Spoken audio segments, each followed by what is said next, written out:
Welcome back to the 46th episode in the martial poetry series. In this video we're going to be covering a Baguazhang fundamental movement called Dragon Serves Tea. So there's many variants of this movement. So first variant, we have single hand, and there's a wider range of movement like this. You can go both forwards, backwards, and there's also the small hand versions where it's a little bit more movement in the body and less so with the wrist itself. And then there's also double hand variants where alternating like so, or going at the same time like so, going back and forth of course. So many different ways to practice it, but let's look over the fundamentals of it and what it's trying to teach us. So the idea behind the poetry, Dragon Serves Tea. So the idea of the tea, right? We have a teacup in our hands and we're trying not to spill it. So the hand has to remain upwards the entire time. So when I'm dipping backwards, I'm not, dipping my palm downwards as I go back. I have to turn the palm back and towards the back part of the room, like so. And then when I bring it around, I don't want to, spill it. So I keep the palm up and then I move my body under it so I can serve it like so. So this exercise, no matter which way you're going, you're trying to keep the tea from spilling. And some would even have you practice with actual teacups to make sure you're doing it honestly. Now the dragon part, the dragon serves tea.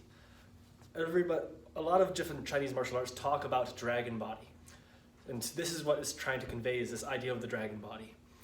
So a dragon in Chinese mythology is like a giant snake with many different features, but the part of the body we're trying to talk about here is in the coiling of the snake body like. So the idea is that you want to have your spine from head to toe acting like this snake-like body, the dragon body. So this has to do with a lot of coiling, so you'll have movements where your torso might torque against itself. So my hips might go one way and my chest will go another way, and then it'll give me potential energy to spring backwards, almost like you're drawing a bow, and now you have all that potential energy, and then you release the bow to shoot that energy. So it gives you this kind of twisting and then untwisting force. As well as it's trying to get from head to tail, this entire section of the spine is trying to have flexibility as well as power within various movements and trying to get whole body movement. So not just, arm strength, but the whole spine is engaged in the entire movement. So as we do this movement, it's not just the arm doing its thing, right? It's the whole body getting engaged. So from head to tail, I engage the whole body, moving it all together. No matter which variant, it's all moving together. So in the Chinese martial arts, they have this concept of the dragon, trying to get the coiling within the body to work and spiral power. So you want to envision your spine like that of the dragon. So as you're moving through movements, right, your entire spine is engaged and getting all the muscularity in the torso to engage in the movement itself.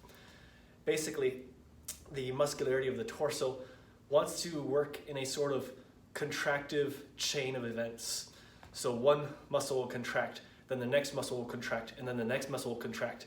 And as that's happening, the whole body starts to engage and create force, one after another, after another, after another, building up that force throughout the body. So you think, right, if I take a long time to wind up, right, it gives me more time to create momentum, but of course, that makes it a lot easier for the opponent to see what I'm doing and then stop it. But with the dragon body, you're creating that contraction of the muscular chain of contraction within the body, so you can even do it right from short distance like this, but you get engaged the entire body with each punch, and it's happening ripple effect outwards, almost like the spine is like a whip.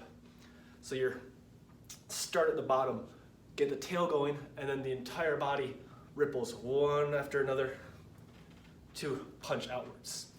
So this movement is not only a hand movement, it's a spine movement. It's trying to get that dragon to wake up, metaphorically speaking. So as I do this movement, right, my spine is engaged in the movement, trying to get everything engaged all at the same time. no matter which way I'm going, no matter which version I'm doing. If I do it like so, right, you'll see the spine start to bend and flex. So that's what the dragon part of it is trying to teach. So this is Dragon Serves Tea, a fundamental Baguazhang movement. I'll see you in the next video.